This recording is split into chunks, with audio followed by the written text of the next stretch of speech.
A segment of this video is sponsored by Flexispot.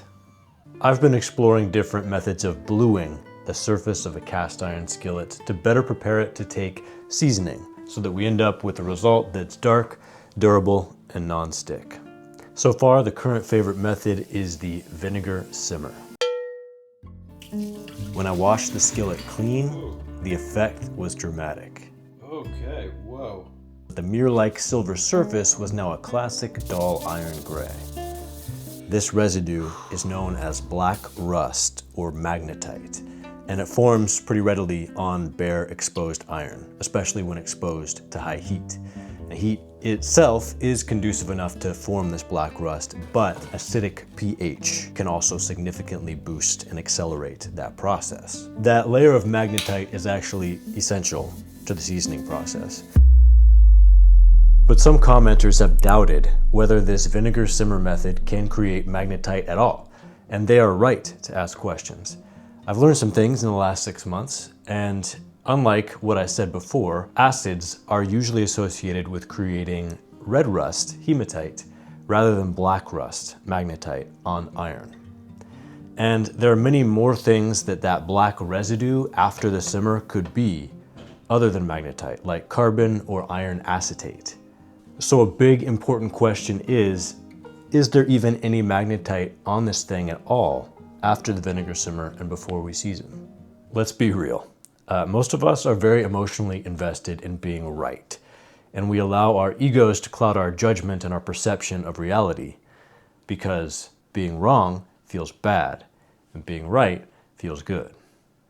And I do like being right as much as the next guy, but that's not my guiding principle.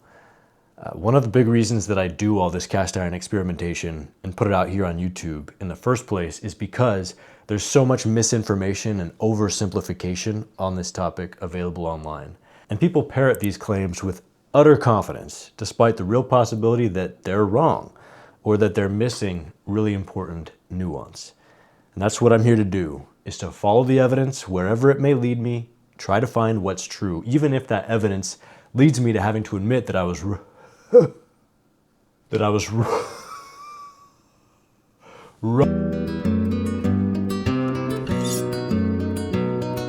So to understand actually what's happening here, let's walk step by step through the chemical reactions that are occurring on the surface of our skillet. White kitchen vinegar is essentially just 5% acetic acid and 95% water, with none of the other stuff that makes balsamic or apple cider vinegar taste interesting. The acetic acid, water, and iron react in such a way that some iron atoms on the surface separate from the iron matrix and become iron acetate. If you want to get more technical and see exactly how this occurs, I'll link Jeffrey Croker's video about how vinegar removes rust in the description. The fizzing we see when we start the vinegar simmer is the hydrogen gas escaping, which is the receipt for iron acetate being created. Iron acetate is a water-soluble salt. A salt in the chemical sense, that it's the resulting ionic compound left over after the neutralization reaction between an acid and a base. Not in the culinary sense of a salt. Most of it will be suspended in the remaining water-vinegar solution that you pour down the drain. So some of the surface iron is dissolved into iron acetate, but cast iron isn't just iron atoms. It also contains a significant amount of carbon in the form of graphite, about 2 to 4% of your skillet's total mass.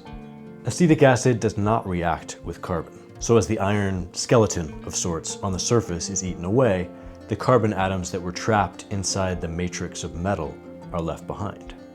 These microscopic carbon particles accumulate on the surface as a fine black soot-like powder. This carbon is mostly or perhaps completely responsible for that black soot that was rubbing off on my towels when I first experimented with this vinegar simmer method 6 months ago. The stuff that I said was magnetite, yeah. But is it all carbon, or is there some magnetite in there as well? Thought that door was closed. As far as I could discern, that answer did not yet exist out here on the internet. So I'd have to find a way to experiment with it myself and find that answer in the real world. And since I don't have a mass spectrometer handy, I had to get creative. This part of the video is sponsored by Flexispot. You may have noticed my new desk upgrade. This is the tabletop belonging to my new Flexispot E7 frame. Some people say that a standing desk is healthier than sitting all day, which is only partly true. It's actually healthiest to not be in any one position for a long period of time, which is why I love height adjustable desks like this one. I can go back and forth between seated and standing, which allows me to focus longer and feel better at the end of the day. Unlike cheaper desk frames that are often made of aluminum, the Flexispot E7 is made of automotive grade steel. It's great for your office or shop workbench. I love how stable it is. Flexispot offers many different desktop materials and sizes, or just get the frame and use your own tabletop. I got the natural colored rubber wood. Ooh, it's heavy. Jeez. Oh my god! I was not expecting that. Yeah, it is solid rubber wood. Rubber wood? Yeah. What is that? How much do you think this weighs? 60 pounds? Jeez, I don't know. Maybe 100 pounds. I feel like it is.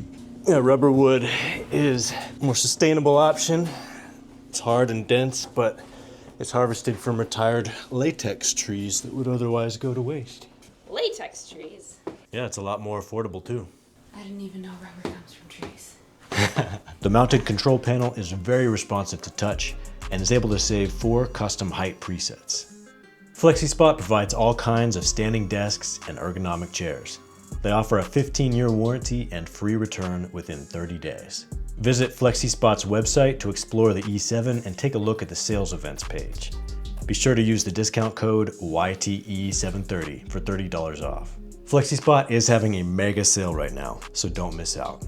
Leave a note at checkout saying Noah Bristol to give me credit, and use that code YTE730 for $30 off.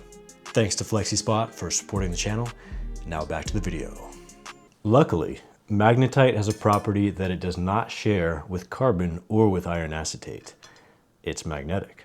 So, I ensure that I've cleaned off any remaining iron filings from sanding. Then I do the vinegar simmer. If afterward there are any loose magnetic particles present, then they must be magnetite.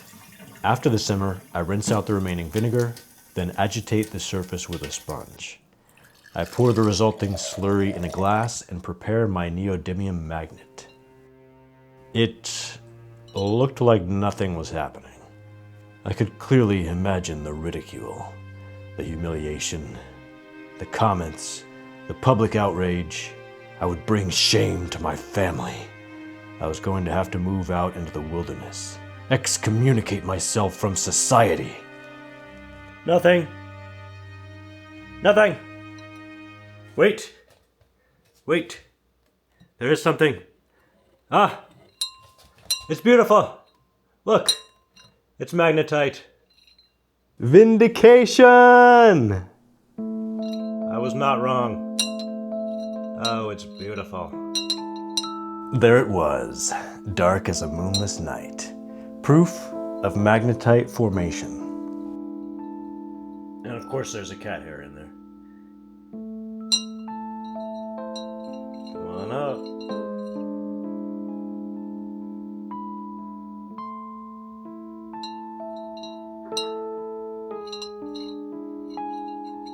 This is the liquid from a second rinse of that skillet. And this magnet has been on here for about an hour, collecting the magnetite. Iron filings are tiny shards of raw, unoxidized metal. Under a light, they have a metallic luster and are typically a cool, steely silver.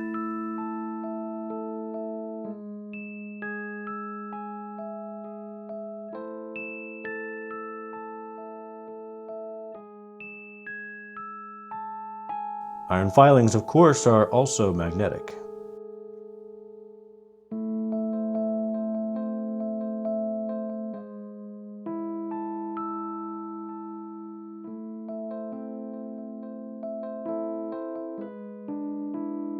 Magnetite residue, in contrast, looks more like soot or fine gunpowder. Rather than sparkling, it absorbs light, appearing as a deep charcoal or inky blue-black, like this.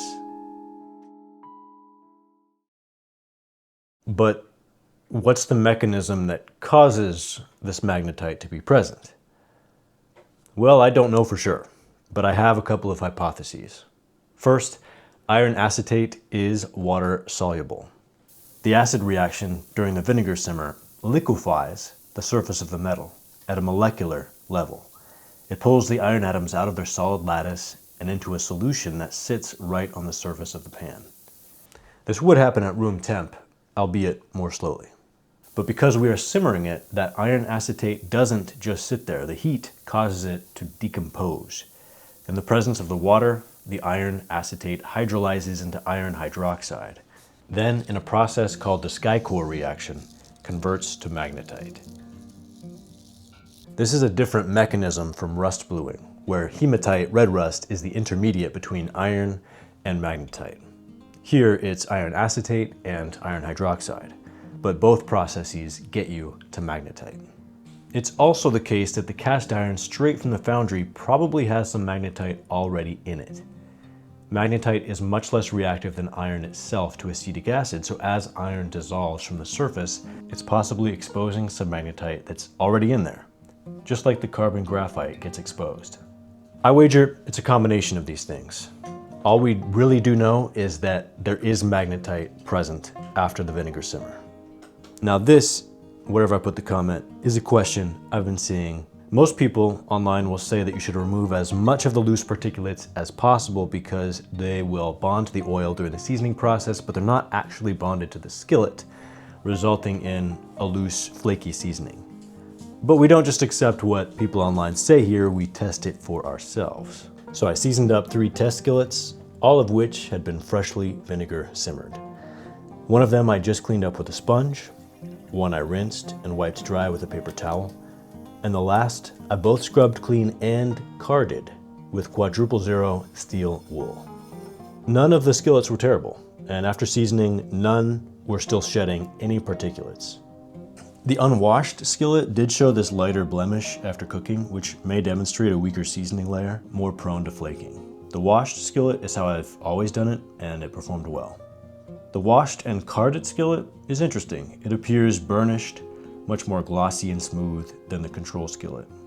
It also shows patches of surface that have more of a blue tone, which I suspect is because I removed more of the surface carbon and better revealed the magnetite layer. It has about the same non-stick factor and cooks about the same, as far as I could tell. Objectively, not better or worse, but noticeably different. After the vinegar simmer, and after washing out your skillet with water and that sponge, to the point where hardly anything is coming off anymore, you dry it, then you're getting ready to season, so you apply some oil, and you go to wipe in the oil, and you look at your towel or your paper towel, and it's completely black. Like you didn't clean the skillet at all. Why? What's happening here? Well, originally I said that this is because your skillet is consistently forming new magnetite as you wash off the magnetite that was there before. This is wrong. Here's my new best hypothesis as to what is actually happening. So the acid has made a microscopic mountain range out of the skillet surface. Carbon smut and perhaps magnetite dust are trapped deep inside the valleys of the acid-etched iron, held there by friction. Oil has a much lower surface tension than water, so when you apply it, the oil wicks down deep into those microscopic pores that water doesn't actually reach. It lubricates those loose particles, breaking the friction that held them in place and floating them to the surface. Pretty cool. Seasoning will seal all this in, and it's definitely not necessary to remove it all before you bake. In fact, the presence of some of that loose carbon inside the pores of the metal is helpful. As you saw in my last video, my heat blued skillets that had a coating of just magnetite without the loose carbon, they didn't actually season up very well. Magnetite is a porous crystalline structure. Its job is to provide the mechanical bond that adheres the seasoned polymerized oils to the iron itself, like Velcro. But carbon seems to play a key role in making the skillet non-stick after seasoning. Just look at the aftermath of the no-fat pancake cook test on a magnetite-only seasoning versus one with carbon. Okay. Interesting. Rust bluing likely makes for a better seasoning result than heat bluing does because, like in the vinegar simmer, the rusting process is actually removing some of the iron as it turns into hematite, rust, again freeing some of that carbon from the iron matrix, which heat bluing doesn't do. It is important to say here that this is all one amateur's best understanding of what's going on, my best hypotheses. I'm not a metallurgist or a chemist. The metallurgists and the chemists are probably busy doing more important things, so you get me, just a regular guy with a mild interest in cast iron. Hello, Callie. So there's one last thing that I experimented with this week. After vinegar simmering and carding a tester, I decided to try heat bluing the skillet on top of this that I'd already done. I figured that since we already had the loose carbon deposits from the vinegar simmer, we might as well maximize the amount of magnetite on the surface using heat bluing, which shouldn't affect the carbon at all. The visual difference between this and a control skillet was pretty stark, and I was excited for the potential of this approach, thinking it might make a big difference. However, this is what they both look like after 3 rounds of seasoning. I'll give you a moment to guess which one was heat blued.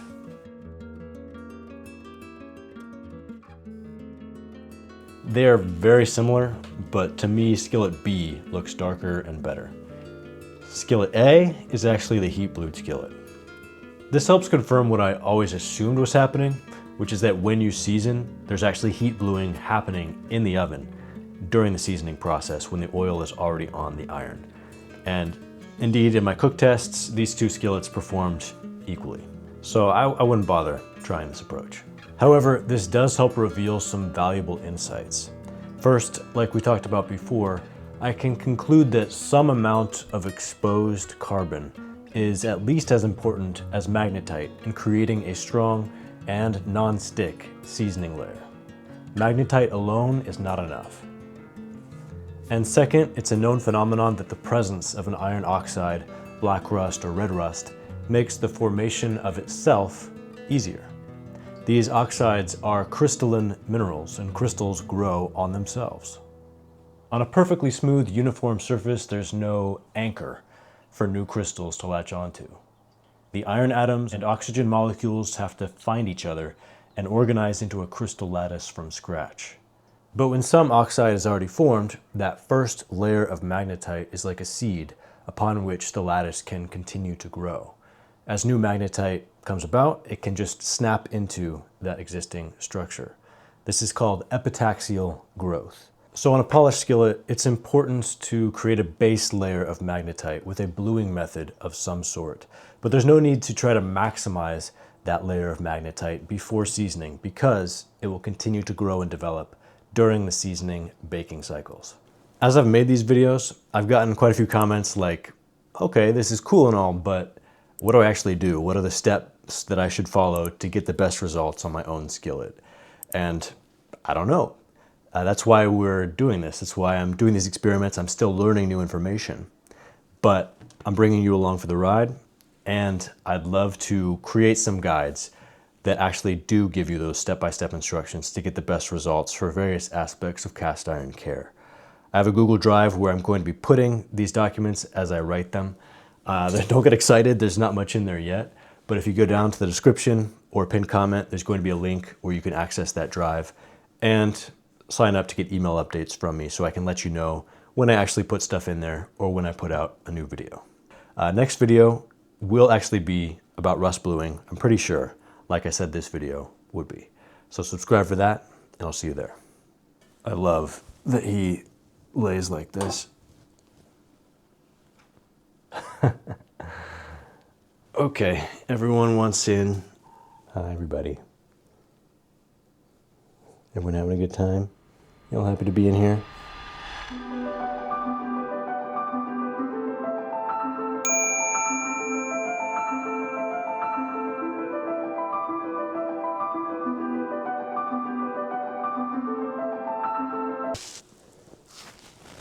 Ow, ow.